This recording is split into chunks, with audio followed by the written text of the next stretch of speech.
Olá, senhores! Sejam bem-vindos às aulas de número 1 e 2 da disciplina Física Aplicada do curso APAC CDM, turma 01 de 2021. Prever o movimento do corpo para cada instante. Isso é feito na cinemática. Entretanto, só a cinemática não me dá meios, tá, para compreender de uma forma geral o movimento dos corpos, tá? Porque eu já estou partindo do princípio que eu conheço a velocidade para cada instante, eu já estou partindo do princípio que eu conheço a aceleração para cada instante e também a posição do corpo para cada instante. Tudo bem? Então, para você compreender o movimento de uma forma mais completa, você tem que estudar as causas desse movimento, tá? Aí é colocado aqui, ó, é impossível, entretanto, prever os movimentos usando somente a cinemática, tá? Volto a repetir, você consegue prever a partir de considerações, que você já sabe a característica do movimento. Mas o que é que leva a essa característica? Tá? O que leva a essa característica são determinadas condições aplicadas ao corpo, ou seja, as causas, né, que levam ao movimento do corpo. Tá? E isso nós vamos estudar aqui na dinâmica.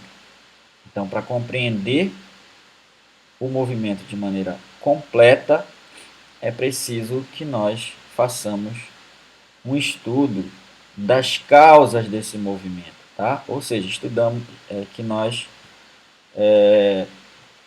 façamos um estudo das leis do movimento.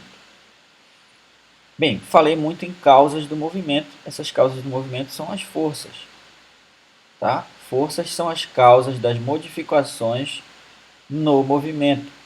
Seu conhecimento permite prever o movimento subsequente de um objeto. Onde é que eu estudo as forças, as causas do movimento? Na dinâmica, tá? Então, cinemática, só relembrando, cinemática, dinâmica e estática, tá? São partes que compõem o estudo geral do movimento, que é estudado no ramo da física chamado mecânica, tá? Então, a mecânica ela é dividida em cinemática, dinâmica e estática. Já estudamos a cinemática, agora vamos estudar as causas do movimento no estudo da dinâmica. Falar um pouquinho aqui do histórico, né? Do surgimento dessas leis do movimento, hoje conhecidas como as leis de Newton. Antes, né, foi Newton que propôs, né, as três leis do movimento, hoje conhecida como as três leis de Newton, mas ele não criou do zero, tá? Ele não criou essas leis do zero.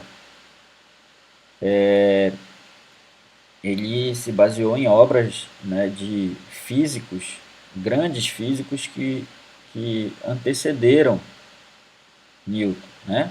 Que o antecederam, como por exemplo Tycho Brahe, Kepler e Galileu Galilei, tá?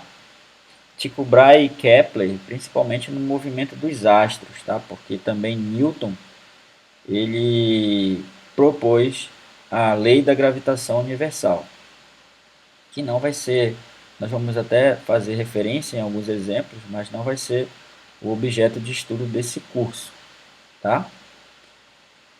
Então, esses físicos, né, principalmente Galileu Galilei, no nosso caso aqui das leis de Newton, eles deram esse suporte para que Newton pudesse propor as três leis do movimento. Então, algumas pessoas consideram que o legado de Newton é possivelmente a criação mais importante e bem-sucedida da história do pensamento humano. Isso é um fato, tá? Tanto é que mais à frente, eu vou até comentar isso ainda aqui, Einstein teve uma grande dificuldade de propor a lei da a lei da relatividade, o estudo da relatividade, né, do movimento. E isso porque a relatividade, né, de Einstein, ela ia de contra, né, as leis de Newton, o que previam as leis de Newton.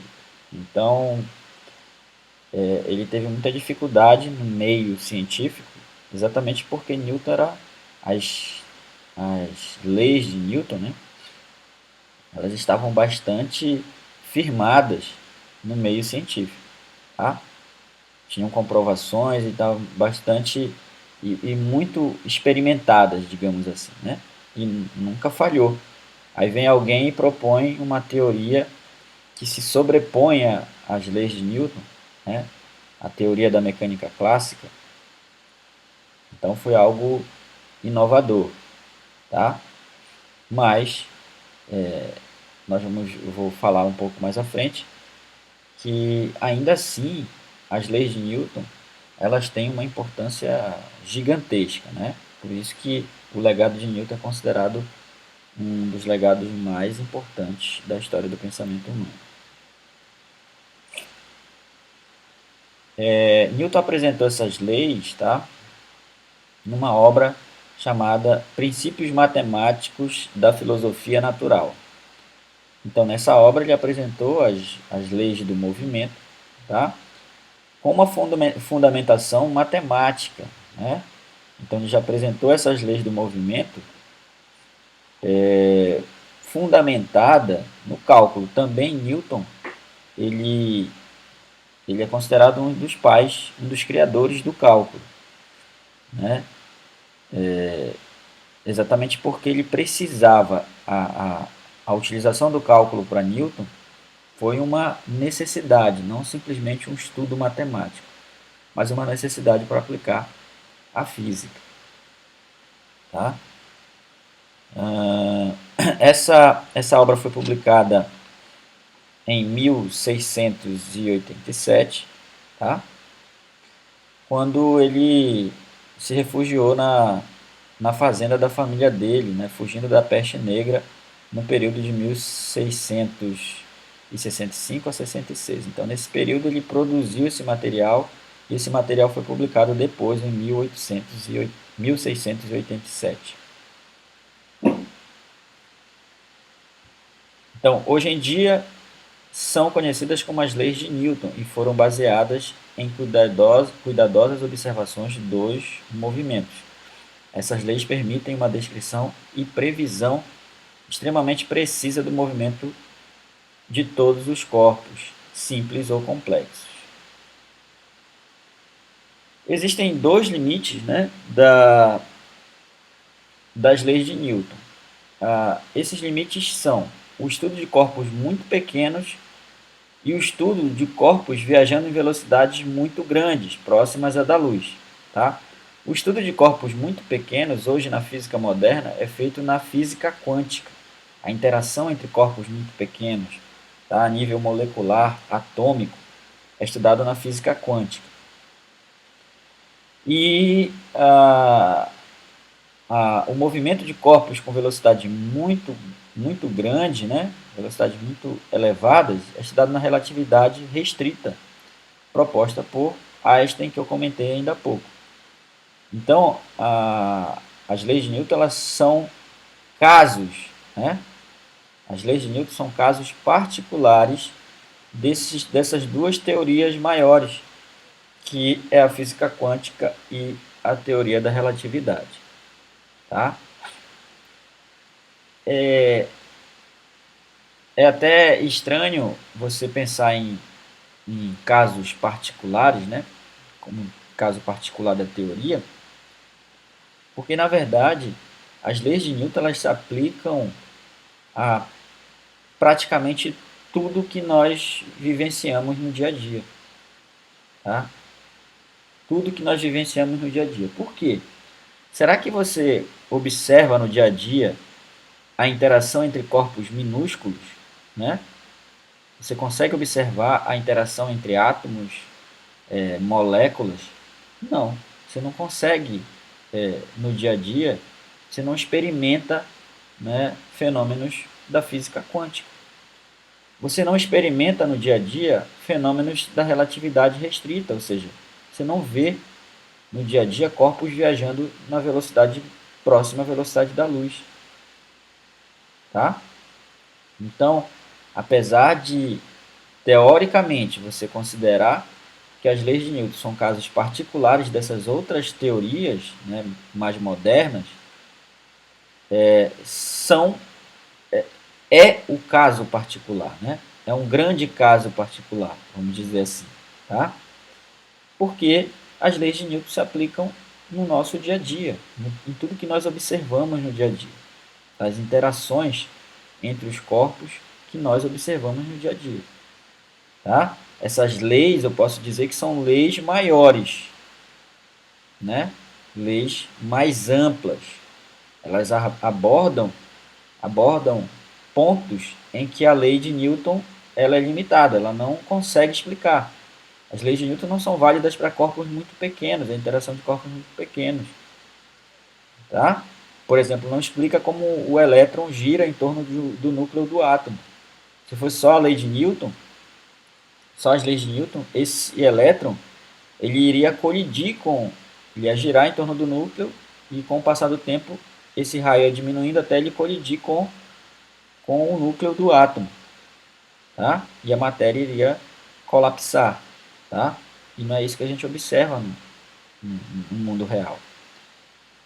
E também corpos viajando em velocidades muito elevadas, né? Surgem alguns efeitos que as leis de Newton também não comprovam, tá?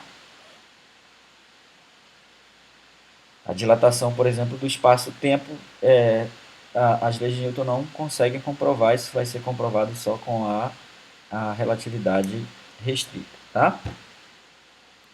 Então há limites, conclusão, há limites para a teoria de Newton, né, para a mecânica clássica. Entretanto, a mecânica clássica ela se aplica a praticamente tudo que nós vivemos no dia a dia, em termos de interação entre corpos. Isso aqui eu expliquei ainda há pouco, né? Nos domínios de dimensões molecular, atômico, subatômico, precisamos usar mecânica quântica ou ainda mecânica quântica relativística. As propriedades determinadas pela mecânica quântica são a base para o mundo macroscópico também. Algumas pessoas consideram o legado de Einstein também muito importante. A relatividade restrita e a relatividade geral são os grandes legados de Einstein, né? A teoria da relatividade.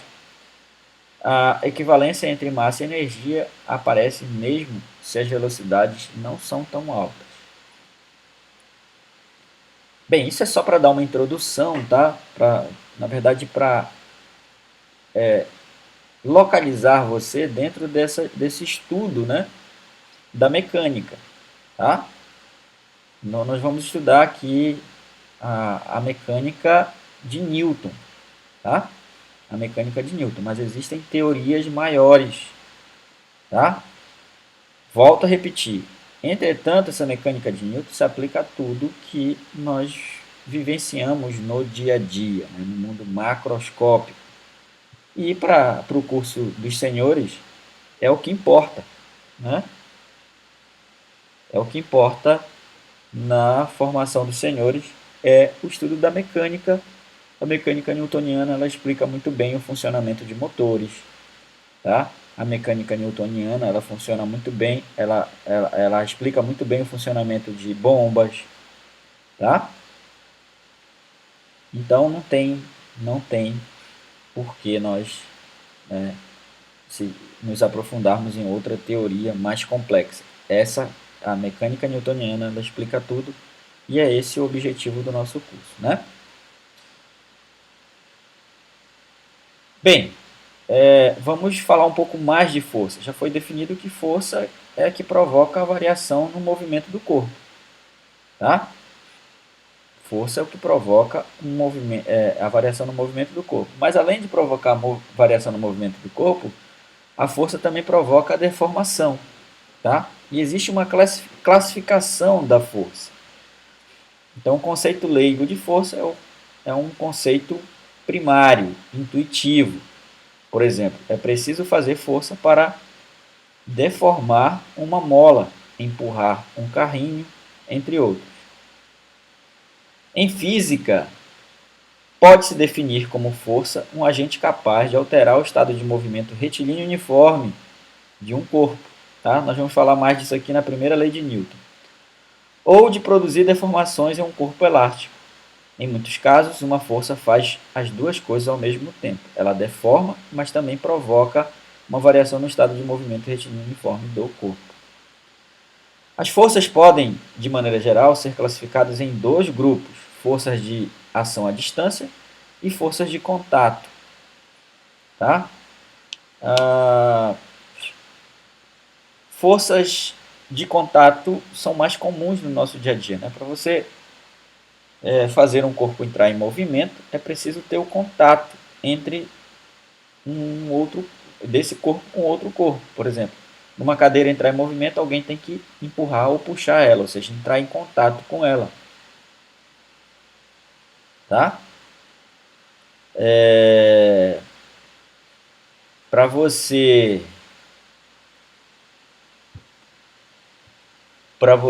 erguer o motor, por exemplo, né?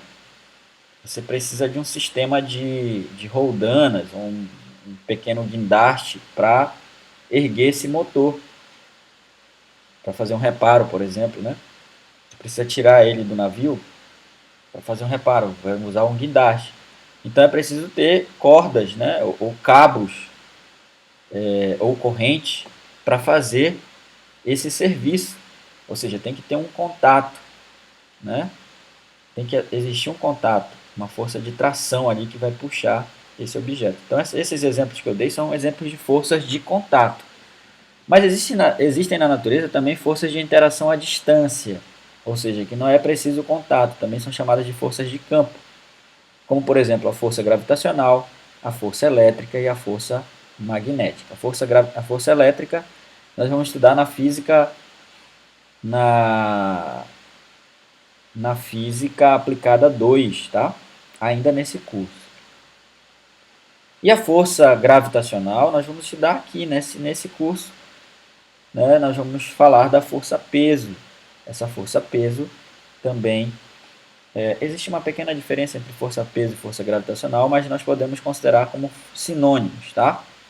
Isso porque essa força gravitacional ela é consequência da lei da gravitação de Newton, em que é considerado um modelo da Terra, né, homogênea e esférica. Mas, para a gente aqui, a princípio, força-peso é a força gravitacional.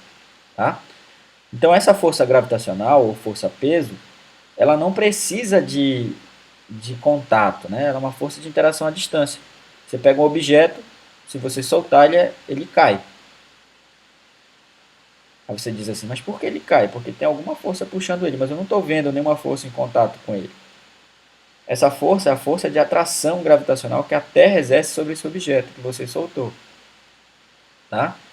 E a Terra não precisa estar em contato com esse objeto, ela puxa qualquer objeto que está dentro do seu raio de ação, que é chamado de campo gravitacional. Mas para isso é preciso considerar corpos de massa muito grandes. Né? A Terra, por exemplo, tem uma massa muito grande, por isso que ela puxa os objetos próximos dela.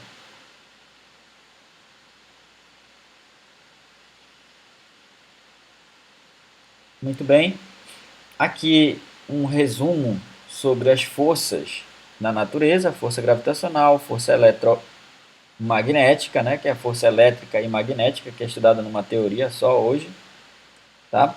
Força nuclear fraca e força nuclear forte. Isso aqui são forças existentes no núcleo do átomo.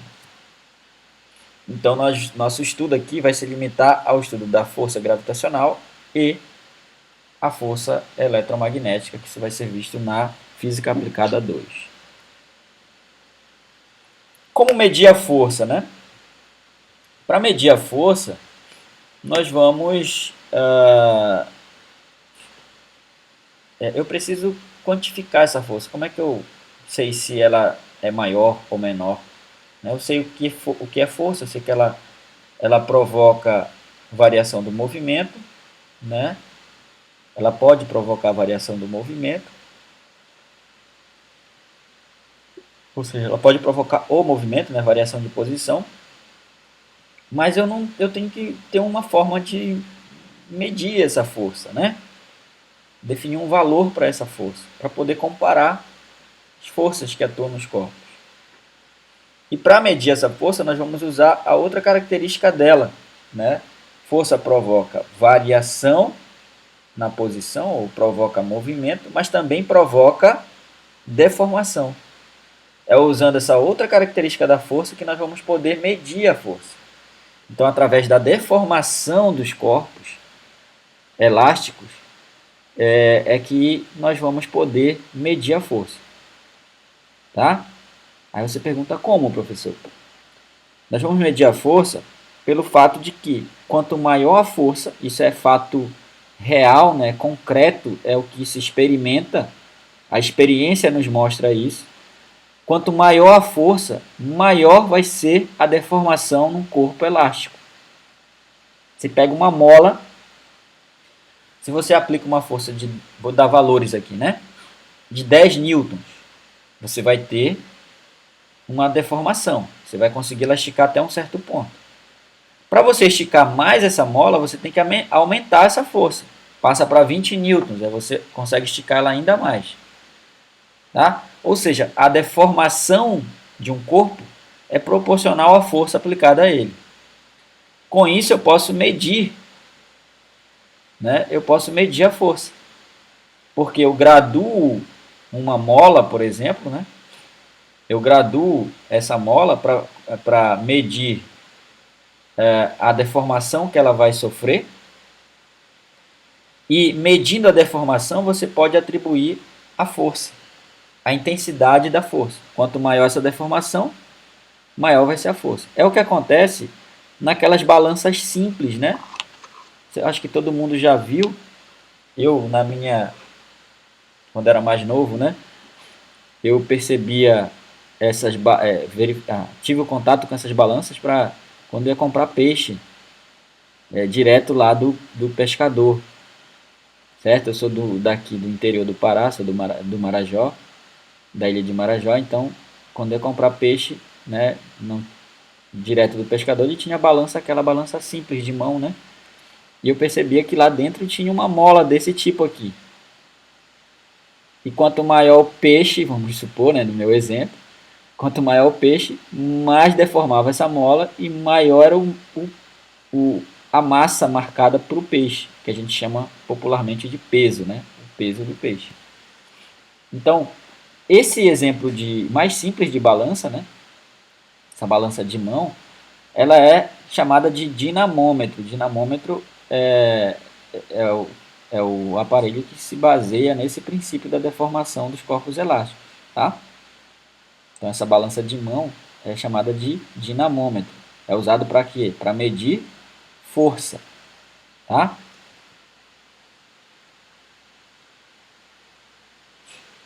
Então, chegamos à conclusão, aqui é um símbolo de multiplicação, saiu um erro aqui, tá? Então, chegamos à conclusão que a força é uma constante vezes a deformação da mola. Essa lei, né, da proporcionalidade entre a força e a deformação do corpo elástico é chamada de lei de Hooke, em homenagem a Hooke, que viveu nesse período, que foi o primeiro o primeiro físico a formular essa, essa lei, né, de que a força é proporcional à deformação dos corpos elásticos. Então, até hoje é conhecida como lei de Hooke. A lei de Hooke é a constante elástica vezes a deformação. Tá? Essa constante elástica, isso até é bom para o curso de vocês, né? Essa constante elástica, ou constante de proporcionalidade, já que a força, se aumenta a força, aumenta a deformação, aumenta a força, aumenta a deformação. Então tem que existir uma constante de proporcionalidade. Essa constante de proporcionalidade está associada à rigidez do material. Tá? Por exemplo, a rigidez de uma mola. Né? Eu sempre dou o exemplo seguinte: qual é a mola mais rígida? A mola de de um caderno, né? A espiral de um caderno, ou a mola de um amortecedor de um carro. É lógico que a mola de um amortecedor de um carro é muito mais rígida. Por que ela tem que ser muito mais rígida? Porque ela tem que suportar uma força muito maior. O peso de um carro é muito grande, né? Então ela tem que suportar um peso muito maior, tá? Quando eu falo mola de um amortecedor do carro, a mola do sistema de amortecimento do carro, né? Você já viu, vocês com certeza já viram, né? Esse sistema de amortecimento. Inclusive na sexta-feira, vocês podem me dar um exemplo de aí da prática de vocês em que usa esse sistema de amortecimento, ou seja, usam molas, né? Como as molas de um carro. Elas são muito rígidas, lógico, para suportar uma, uma força muito maior. Portanto, a constante elástica de molas desse tipo é muito grande. Constante elástica muito grande quer dizer que eu tenho que ter forças muito grandes para ter uma variação de comprimento bem pequena. Tá? Constante grande, vamos supor uma força muito grande. O peso de um carro, né? Aí a constante tem que ser muito grande porque a deformação nessa mola ela é bem pequena, né? Ah, vamos falar agora de... Percebe que nós estamos falando sempre de força, né? O conceito de força, como medir a força, acabamos de falar. E agora vamos falar de forças resultantes. O que é uma força resultante? Tá? Bem, eu falei aqui, a princípio, de maneira bem direta, né, que a força causa o movimento do corpo. Aí você vai dizer assim, nem sempre, professor. Eu tenho um objeto muito grande, muito pesado, né, entre aspas, para mover. Pensar um caso bem absurdo aqui, um motor, né? Um motor no convés de um navio, tá? Ou um container no convés de um navio. Se você empurrar esse container, né, você, sozinho, não vai conseguir mexer nesse container. Mas você aplicou uma força no corpo. E essa força não produziu movimento. Aí por quê, né? Por que não produziu movimento? Porque existe uma força que nós vamos falar um pouquinho mais na frente, é a força de atrito. A força que você aplicou não superou o atrito entre o corpo que você está empurrando e o piso, tá? Na verdade, nesse exemplo que eu dei do container, a força teria que ser muito, muito grande para conseguir mexer esse container, para vencer o atrito. Porque essa força de atrito ela é proporcional à normal do corpo, ou seja, ao peso do corpo. Tá? Então, eu tenho que reformular o conceito que eu dei para vocês ainda há pouco, que força provoca mudança na posição do corpo. Tá? Então, não é só aplicar uma força qualquer que você vai conseguir mexer no corpo. É necessário, então, que exista uma força resultante, tá? Uma resultante das forças diferente de zero. O que é resultante das forças? A soma vetorial de todas as forças que atuam no corpo tem que ser diferente de zero. Se ela for diferente de zero, aí nós vamos perceber a mudança no movimento. Isso eu vou falar mais à frente, daqui a pouquinho, na primeira lei de Newton. Tá? O objetivo aqui é simplesmente definir a resultante das forças. A resultante das forças é a soma de todas as forças que atuam no corpo. No exemplo do container, né, pensa que essa caixa aqui é o container, certo? Aí você está puxando o container, certo?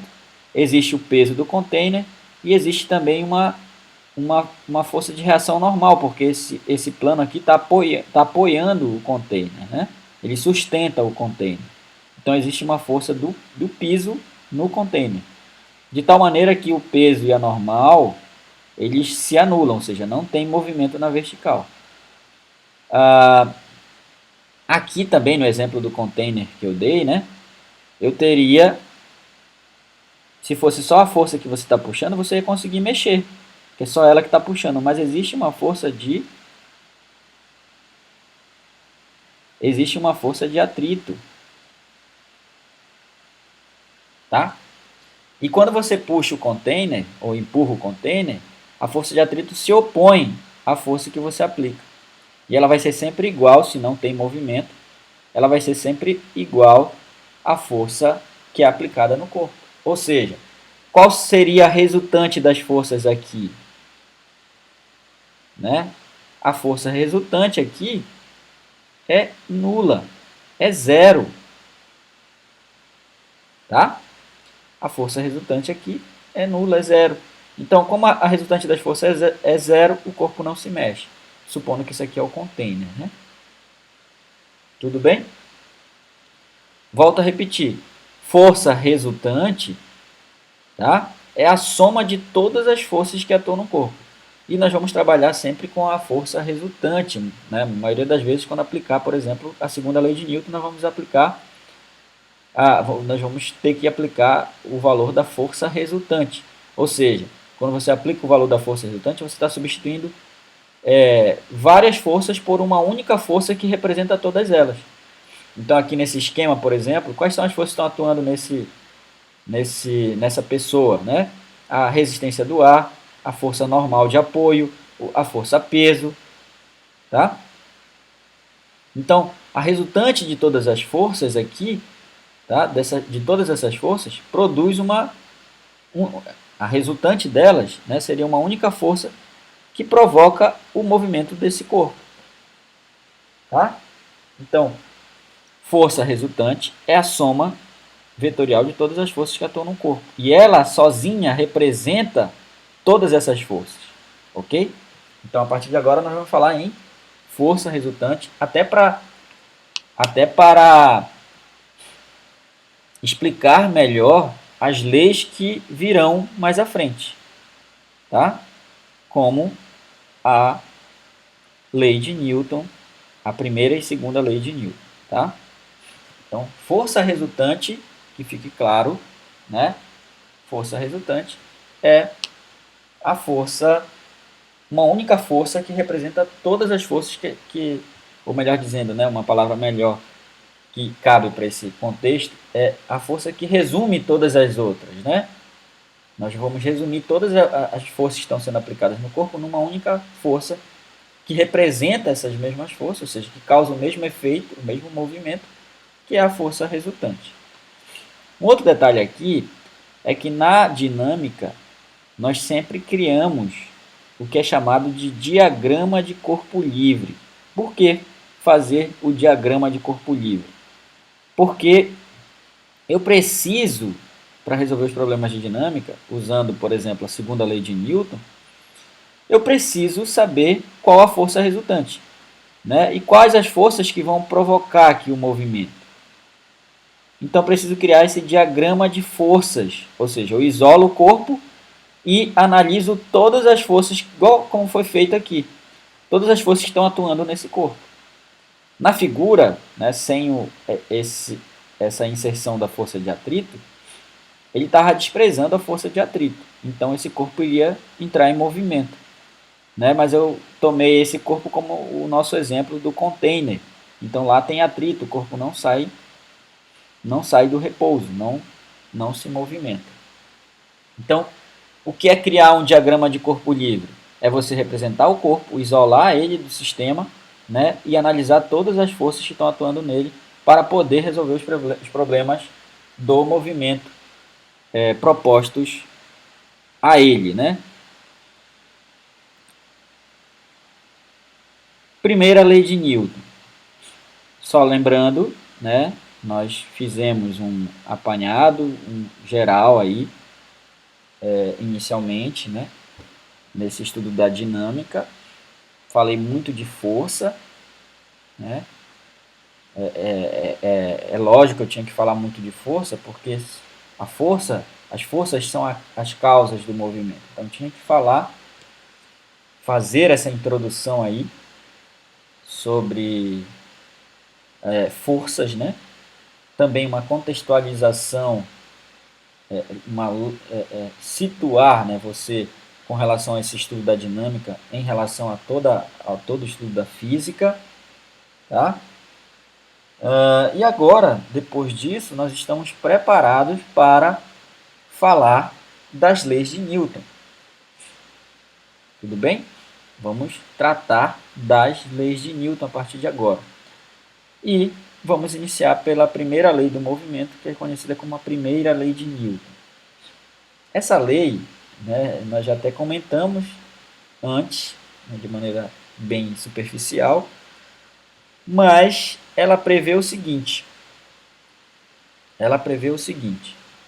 Se a resultante das forças que atuam no corpo for zero ou nula, né, a resultante das forças que atuam no corpo,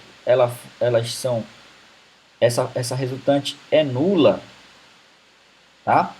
Presta bem atenção. Dizer que a resultante é nula não é o mesmo que dizer que o corpo não existe nenhuma força atuando no corpo, tá? Mas do ponto de vista matemático significa a mesma coisa, tá? Porque não existir forças atuando e a resultante ser nula, o efeito é o mesmo.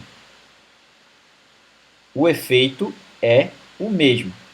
Não existir forças atuando no corpo, resultante zero, portanto. Tá?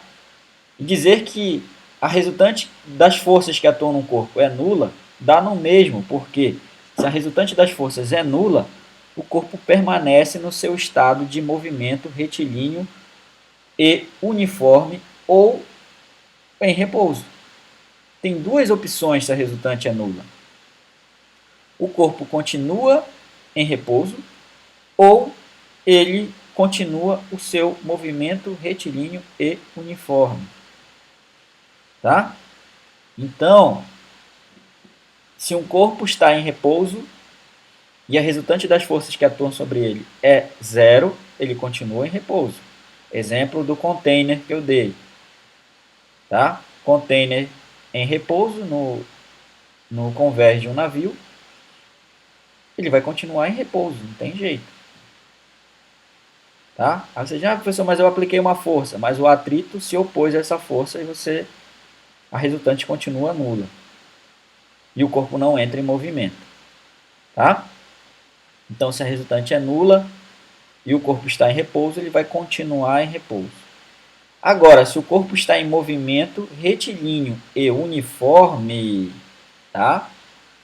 Se o corpo está em movimento retilíneo e uniforme, vocês lembram muito bem a definição de movimento retilíneo e uniforme. É um movimento que a trajetória é uma reta, então ele continua em linha reta, e uniforme quer dizer que a velocidade se mantém constante. Tá? A velocidade se mantém constante e sempre em linha reta. Portanto, o corpo está em movimento retilíneo uniforme. Tá? Para tirar esse corpo do movimento retilíneo uniforme, você precisa aplicar uma força para que ele mude esse estado de movimento de retilíneo uniforme para curvilíneo, por exemplo. Tá? Ou que você mude o valor da velocidade. Então, resumindo, se a resultante das forças é nula, o corpo, se está parado, ele tende a permanecer parado.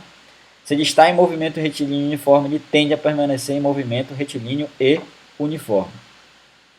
Tá? A primeira lei de Newton ela é conhecida como lei da inércia. Tá? E inércia, vamos pegar aí o sentido da palavra, quando você diz assim, fulano, sai da inércia, o que quer dizer? Sai dessa situação que você permanece continuamente. Né? É permanecer na inércia, é permanecer na mesma situação sempre. Então, a primeira lei de Newton tem tudo a ver com esse termo, né? Por isso que é chamada de primeira lei de Newton, o princípio da inércia. Porque se o corpo está parado, ele tende a permanecer parado, continuar na inércia, parado. Se ele está em movimento retilíneo uniforme, ele tende a permanecer na sua inércia de movimento retilíneo e uniforme. Tá? Então, dessa maneira, nós definimos a primeira lei de Newton. Resultante das forças iguais a zero significa que o corpo está em movimento retilíneo uniforme ou, ah, ou em repouso. Né? Ou melhor dizendo, se o corpo está em repouso, se o corpo está em repouso, ou em movimento retilíneo uniforme, você pode com certeza absoluta dizer que a resultante das forças que atuam nesse corpo é igual a zero. Certo? Então, uma manobra lá, né? Você está tentando movimentar algum objeto no navio, né? Um objeto muito pesado. Você pode dizer, né, com propriedade o seguinte: enquanto o objeto não se mover, a resultante das forças que atuam nele é nula. Alguém vai contestar e vai dizer: não, mas já estamos aplicando uma força, já estamos empurrando ou puxando esse objeto, ele não saiu do lugar, mas já existe uma força puxando ele. Aí você vai lembrar da aula de física e vai dizer: não, mas a resultante de todas as forças que atuam nele é nula. O corpo não se mexeu, a resultante é nula. A força que vocês estão aplicando, ela está sendo compensada pela força de atrito, por exemplo. Certo? E se não existe o atrito, é porque esse corpo está preso em algum lugar. Tá? Esse corpo está preso em algum lugar. Então nós podemos resumir a primeira lei de Newton dizendo que o vetor velocidade é constante. Se o vetor velocidade é constante, quer dizer que o movimento retilíneo é uniforme. O movimento é retilíneo e uniforme, ou ele está parado, né? Isso quer dizer também que a aceleração é igual a zero. Então, se a aceleração é igual a zero, o corpo está parado ou em movimento retilíneo uniforme. Isso quer dizer que a resultante das forças é nula, tá? A força resultante que atua no corpo é nula. Esse símbolo aqui é o somatório, quer dizer que a soma de todas as forças que atuam no corpo é um vetor nulo, tá? Volto a repetir, o vetor força que é aplicado no corpo é nulo, a resultante das forças que atuam no corpo é nula, se a velocidade do corpo é constante, o vetor velocidade é constante, ou seja, o corpo está parado em movimento retilíneo uniforme. Isso quer dizer também que a aceleração é nula, tá? Ou seja, o corpo está parado ou em movimento retilíneo e uniforme. Do ponto de vista da dinâmica, a ausência de forças e resultante de forças nulas são equivalentes, já comentei isso, né? Quando observamos um corpo colocado em movimento pela ação de uma força, sempre verificamos a diminuição de sua velocidade após cessar a força. Isso porque é praticamente impossível eliminar as forças de atrito completamente. Tá? Vou dar um exemplo, né? Se você parar um motor,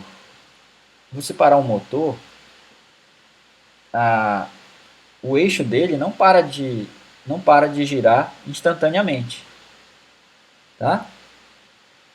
Mas ele continua o movimento de rotação parando e ele para, né? Ele vai parando porque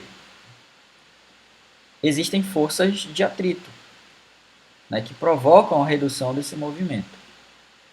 A redução da velocidade desse movimento, no caso de rotação, no exemplo que eu citei. Mas no motor, por exemplo, você trabalha, né, o motor, ele trabalha, os engenheiros, eles fabricam esse motor, né, produzem esse motor, ou criam um motor, pensando sempre em minimizar as forças de atrito entre as peças. Por quê? Para evitar o desgaste das peças, né? E para aumentar a eficiência desse motor. Por quê? Atrito significa produzir calor, né? Se você esfrega uma mão na outra, você percebe que ela esquenta. E se você produz calor, você está perdendo energia. É energia térmica que você não consegue, aproveitar. Tá? Energia térmica nos processos mecânicos é energia dissipada, é energia que se perde. Tá? E a energia térmica ela é produzida no atrito. Então, um dos motivos de se usar o óleo lubrificante e ter um estudo do melhor óleo lubrificante, né? Inclusive nos carros, você tem, quanto mais caro o óleo, né? melhor é o óleo lubrificante. Então, porque ele vai manter a sua eficiência por mais tempo. Então, o óleo lubrificante, ele, ele é usado nos motores exatamente para minimizar o atrito. Tá? Ele é usado para minimizar o atrito. Minimizando o atrito, você minimiza a energia dissipada, certo? E também evita o desgaste das peças. Tá? Então, é por esse motivo, eu dei um exemplo aí da área de vocês, né? Todo mundo sabe que você tem que fazer a troca periódica do óleo de um motor. Né? E para que serve? Você só troca? Não, eu troco porque é manutenção periódica. Mas agora você tem um argumento do porquê trocar. Né? Se você não sabia, o óleo lubrificante ele serve para, né, para evitar o desgaste das peças e também diminuir o atrito. Diminuindo o atrito entre as peças, você reduz a energia dissipada. Tá? Se o atrito, pensa só, você não trocou, não fez a manutenção periódica. O óleo lubrificante lá ele já está pastoso, ou seja, ele perdeu a eficiência dele. Né? Então isso quer dizer que o atrito entre as peças vai aumentar. Quer dizer que você vai ter que queimar mais combustível, né, para produzir o mesmo movimento, ou seja, o motor vai trabalhar com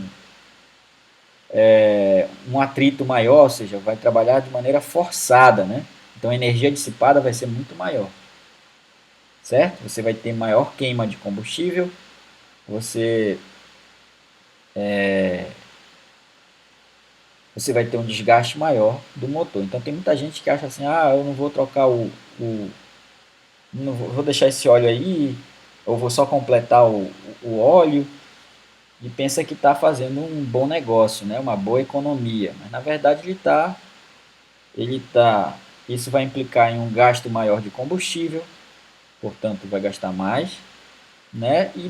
E futuramente ele pode ter problema com a eficiência do motor porque as peças sofreram desgaste, né? Antes da hora, então vai ter que gastar com manutenção, tem que trocar a peça antes do tempo, né? Trocar a peça antes do tempo quer dizer que gastou mais. Por quê? Porque não fez a manutenção periódica, achou que trocar óleo eu posso deixar para depois, né? E não é assim. Tudo bem? Aqui um exemplo, eu dei um outro exemplo mais importante. Vamos falar agora de referencial inercial. Eu já falei para vocês, lá no estudo da cinemática, no final do estudo da cinemática, de referencial inercial. Né? Se você tem referenciais não acelerados, tá? Ou seja, referenciais que estão em movimento, pode até estar em movimento, mas em movimento retilíneo uniforme, então esses referenciais são considerados referenciais inerciais. Tá? Então, referencial inercial é quando um referencial que você conhece que é inercial, tá? Você tem um referencial que você conhece que é inercial e você considera um outro que se desloca em relação a esse que você sabe que é inercial, só que ele se desloca em movimento no máximo retilíneo e uniforme. Então, esse segundo referencial também é um referencial inercial. Tá?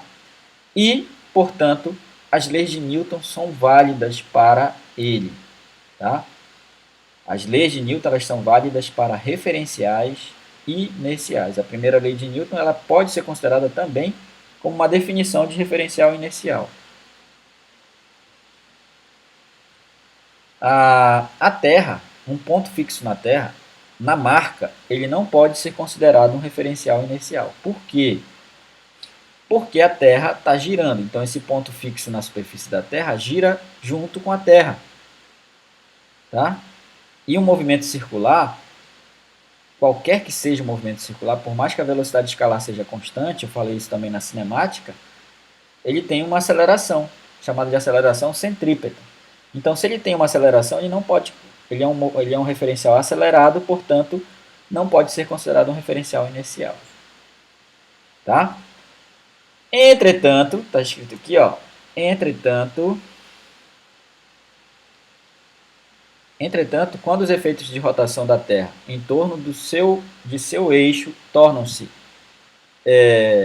não, tornam-se não desprezíveis, a escolha de outro referencial se faz necessário, né? Então aqui eu comecei pela, pela restrição. Na verdade, foi o que eu comentei antes, né?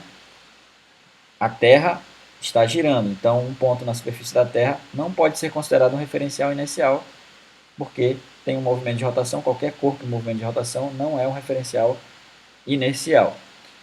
Então, na maioria das situações, era esse o caso que eu queria mostrar para vocês. Na maioria das situações, para pequenos deslocamentos, um referencial fixo na Terra é uma boa aproximação de um referencial inicial.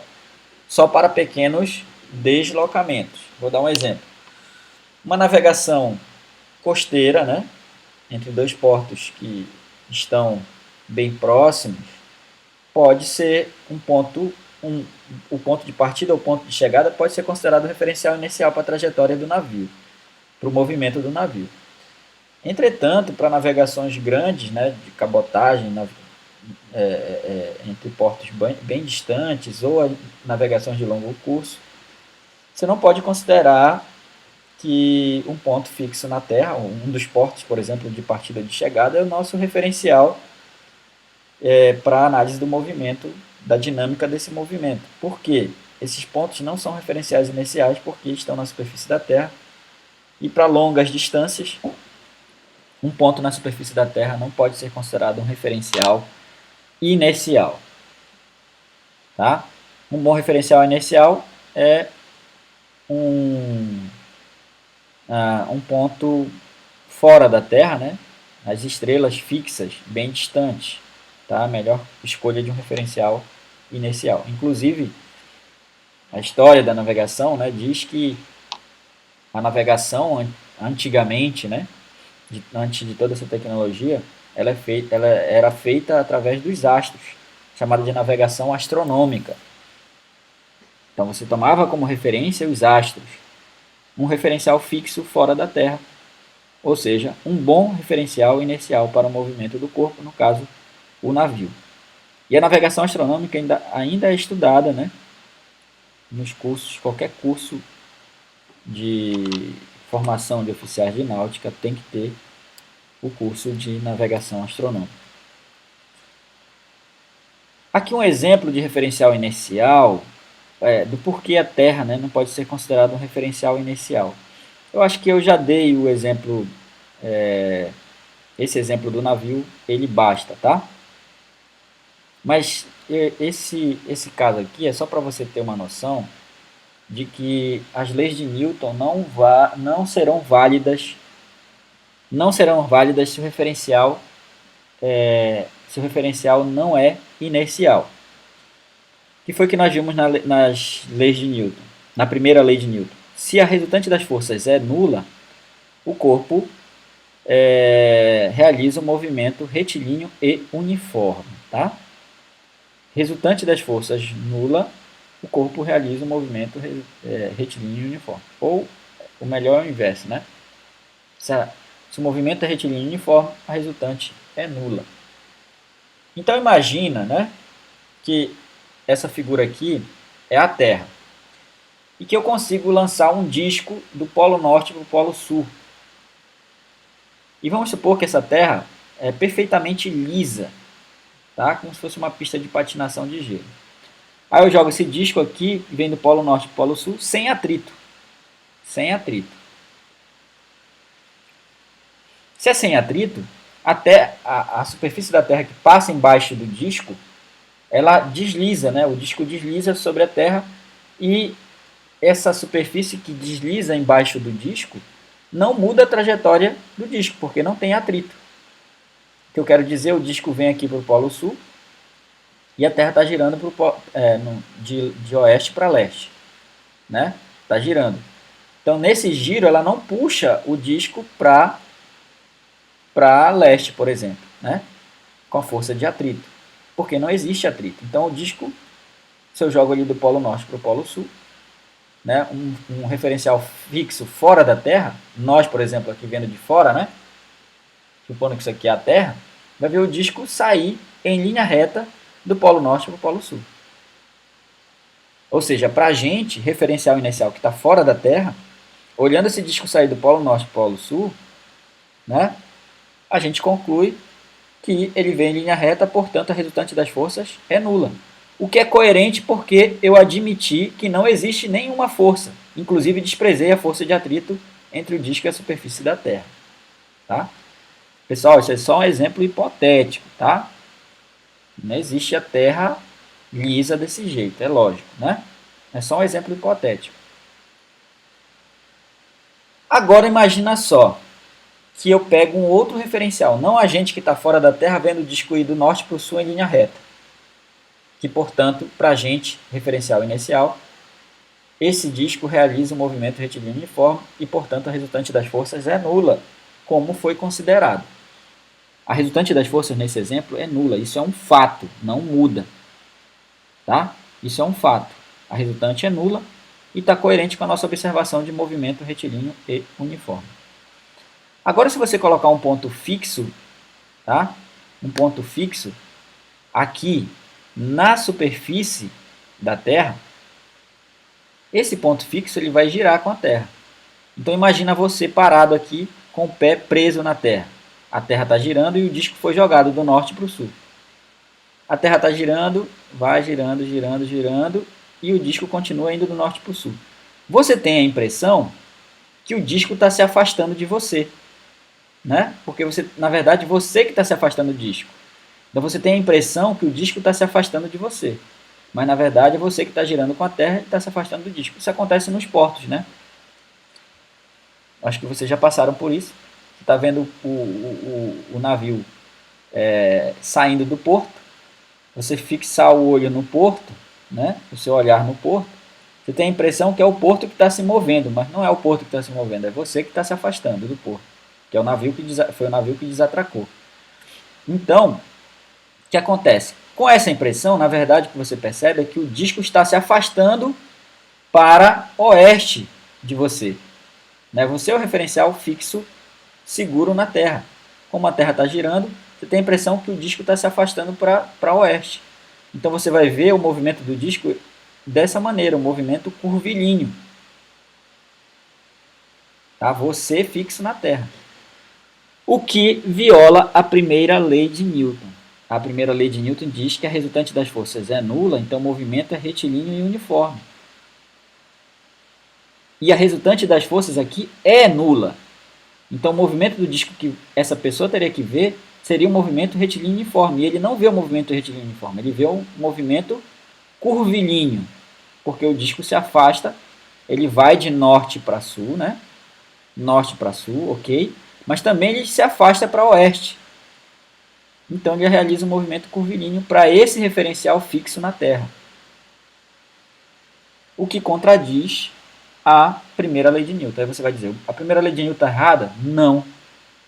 Porque a primeira lei de Newton ela é válida para referenciais inerciais. E um ponto fixo na superfície da Terra, ele gira com a Terra. Ou seja, um referencial acelerado é um referencial não inercial. Resumindo, nesse exemplo, o referencial fixo na Terra é um referencial não inercial, portanto as leis de Newton não são válidas para ele, a primeira lei de Newton não vale para ele. E um referencial fixo fora da Terra, a gente observando de fora, né, verifica que esse disco vai realizar um movimento em linha reta, que portanto é um movimento retilíneo uniforme, e portanto está de acordo com a primeira lei de Newton, resultante das forças nula, movimento retilíneo e uniforme. Tá? Agora, vamos analisar a relação entre força, aceleração e massa. Tá? Existe uma relação entre força, aceleração e massa. Um corpo sob a ação de uma força resultante não nula sofre uma aceleração. Todo corpo sob a ação de uma força resultante não nula, se for nula, ele continua parado ou em movimento retilíneo uniforme, ou seja, com aceleração nula também. Foi isso que a gente observou na primeira lei de Newton. Se a aceleração é nula, a resultante é nula. Portanto, se a resultante não é nula, é diferente de zero, a aceleração também vai ser diferente de zero. Tá? Então, força resultante diferente de zero implica em aceleração. Eu só terei aceleração, ou seja, só terei variação de velocidade, se a resultante das forças que atuam no corpo for diferente de zero. Tá? Então, se eu tenho aqui uma aceleração, eu tenho uma força, né, puxando esse corpo, então esse corpo vai ter uma aceleração. A velocidade dele vai variar no tempo. E o que é que se observa, né, na experimentação, na prática, né? O que é que a experiência nos diz? A experiência nos diz que, primeiro, né, a primeira observação que foi feita no slide anterior, que se tem e que também é consequência da primeira lei de Newton, né? É a negação da primeira lei de Newton, a contradição da primeira lei de Newton. A primeira lei de Newton diz que se a aceleração é nula, a força resultante é nula. Certo? Agora, portanto, o contrário, né? Se a resultante é diferente de zero, então a aceleração é diferente de zero também. Agora vamos analisar alguns fatos experimentais, né?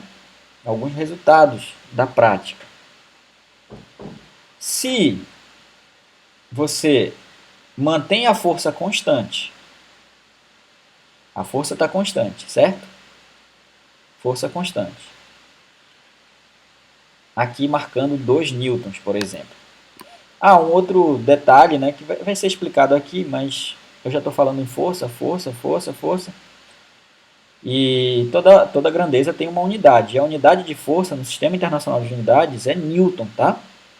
Em homenagem, lógico, a Isaac Newton, o pai da mecânica. Então vamos supor que aqui a força seja de 2 newtons, eu mantenho ela constante. Tá? E eu dobro a massa. Percebe aqui na figura que eu tenho só um bloquinho, 2 newtons. Aí eu tenho uma certa aceleração. Se eu dobrar a massa, para a mesma força, ó, mesmo 2 newtons, dobrei a massa, 2 vezes D. Certo? Eu percebo que a aceleração reduz. Você percebe isso na prática, né? Você aplica a mesma força, por exemplo, para empurrar uma cadeira e empurrar uma mesa. Qual das duas vai sofrer maior aceleração? É lógico que a que tem menor massa, a cadeira. A cadeira vai se deslocar mais rápido, né? Vai sofrer uma variação de velocidade maior. Então ela tem uma aceleração maior, por quê? Porque a massa é menor. Certo? Então, se eu aumento a massa, eu diminuo a aceleração para a mesma força. E vice-versa. Se eu aumento a aceleração, para aumentar a aceleração, eu tenho que diminuir a massa. Ou seja, o que eu observo é que são grandezas inversamente proporcionais. Aqui no exemplo ele diz o seguinte: para uma determinada força, dobrando-se a quantidade de matéria, a massa, do corpo, sua aceleração cai pela metade. Então, se eu dobro a massa, a aceleração cai pela metade. Ou seja, massa e aceleração são grandezas inversamente proporcionais. Tá? Então, aqui para a mesma força, né? Se eu tenho uma massa 1, eu vou ter uma aceleração 1. Se eu tenho uma massa 2, eu vou ter uma aceleração 2. Pensa no exemplo da cadeira e mesa. Tá? Aumento a massa, diminui a aceleração. Certo? Aqui nesse caso, vamos supor que eu tenho uma massa maior, mas eu vou ter uma aceleração menor. Do outro lado, suponha que eu tenho uma massa menor e, portanto, terei uma aceleração maior. Tem que compensar, tem que haver um equilíbrio aqui, né? Se aumenta a massa, é porque a aceleração vai ser menor. Se eu faço o contrário, eu diminuo a massa, então a aceleração vai ser maior. Para a mesma força. Aí, o que eu falei no início, né? Ainda há pouco. A aceleração é inversamente proporcional à massa, a quantidade de matéria do corpo. Um outro fato, né, que se observa, que se você dobra a força, você também vai dobrar a aceleração. Tá? Quanto maior a força, a mesma massa agora, mesma massa. Pensa que você está empurrando uma geladeira. Aí você sozinho está um carro, vamos supor um carro melhor, né? Está empurrando um carro sozinho. Aí você aplicou uma força, você tem uma aceleração. Agora pensa que você tem a ajuda de um campanha seu, né? Vocês dois aplicando a mesma força, ou seja, dobrou a força. Se dobrou a força, o que é que vai acontecer com a aceleração? Vai dobrar a aceleração, tá? Isso vem da prática, tá? Então, força e aceleração são diretamente proporcionais. Aumenta a força, eu aumento a aceleração para a mesma massa. Tem uma outra aqui que seria a relação entre força e massa, certo? Para produzir a mesma aceleração no corpo, eu quero produzir a mesma aceleração. A mesma aceleração. Quer dizer que se eu tenho dois corpos, por exemplo, né? Cadeira e mesa, de novo. Eu quero produzir a mesma aceleração. Onde eu vou aplicar a força maior? Cadeira e mesa. Cadeira e mesa. Lógico, estou supondo aqui cadeira com uma massa menor do que a mesa. Então, onde eu devo aplicar uma força maior para produzir a mesma variação de velocidade, a mesma aceleração? É lógico que a força tem que ser maior naquela que tem maior massa, naquele corpo que tem maior massa. Então, quanto maior a massa, maior deve ser a força para produzir a mesma aceleração. Força e massa são grandezas diretamente proporcionais também. Essas observações levam à seguinte conclusão. Que a força resultante, que é quem provoca a variação de velocidade, né? A força resultante é o produto da massa com a aceleração. Força resultante é a massa vezes a aceleração. Essa lei matemática aqui é chamada de princípio fundamental da dinâmica ou segunda lei de Newton. Essa aqui é a segunda lei de Newton. Tá? E você observa nela, né? Você observa nessa lei que a força é diretamente proporcional à massa, ou seja, se eu aumentar a força do lado esquerdo, eu tenho que aumentar a massa, mantendo a aceleração constante. Se eu manter a massa constante, eu tenho que aumentar, se eu aumentar com massa constante agora, aumentando a força, eu tenho que aumentar a aceleração. Tá? Que foram as observações que nós vimos nos slides anteriores. Agora, se você tem a mesma força, massa e aceleração são inversamente proporcionais, porque mesma força, se aumentar a massa, tem que diminuir a aceleração. Tá? Então, você percebe que a resultante das forças é a massa vezes a aceleração. Essa é a segunda lei de Newton, ou princípio fundamental da dinâmica. Aqui tem massa vezes a derivada da velocidade no tempo, que a gente viu que é aceleração. Massa é só uma outra forma de representar, né? Massa vezes a taxa de variação da velocidade no tempo, que é a aceleração.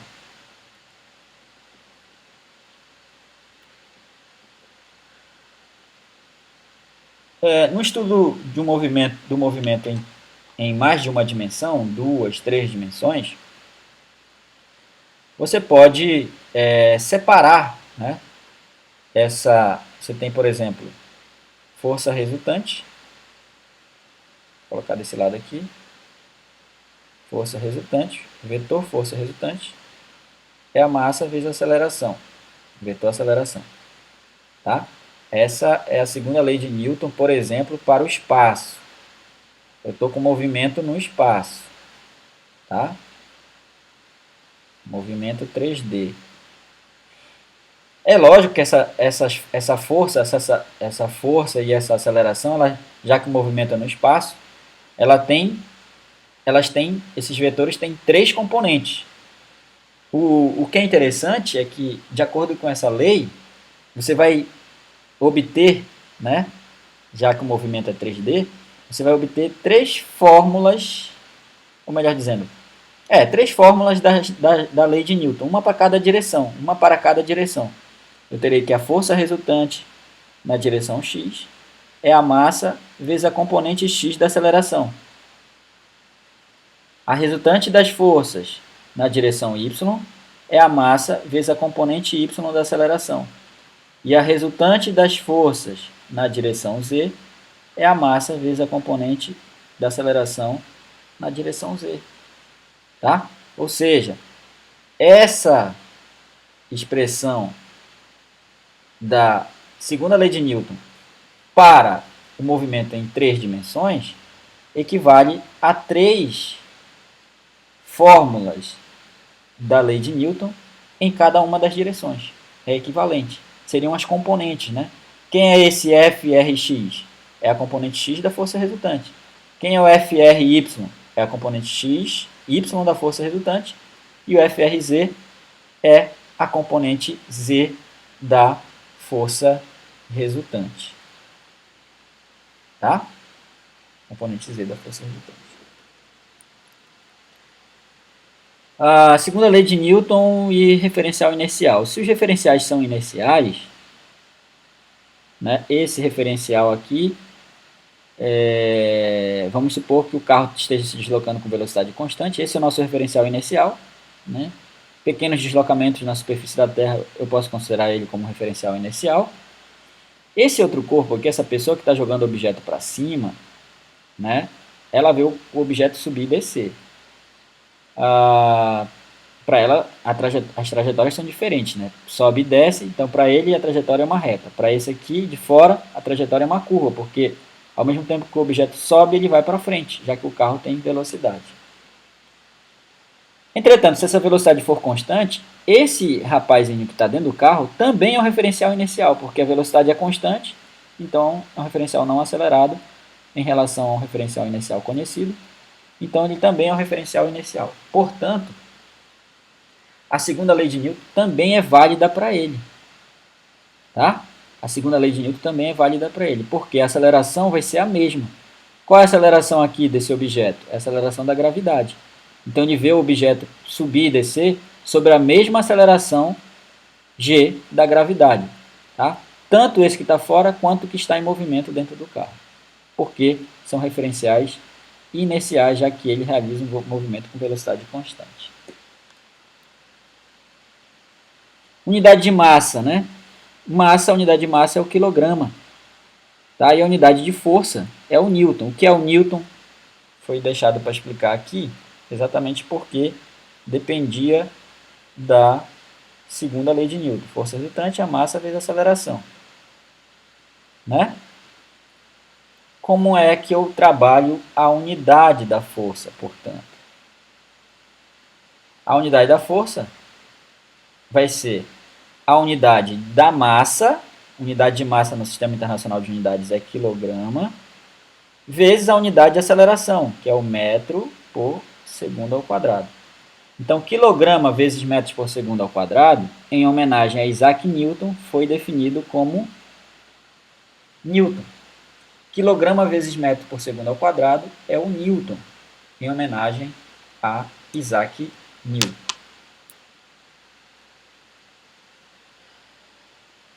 Mais um detalhe aqui, que é essa questão, né? A questão da massa.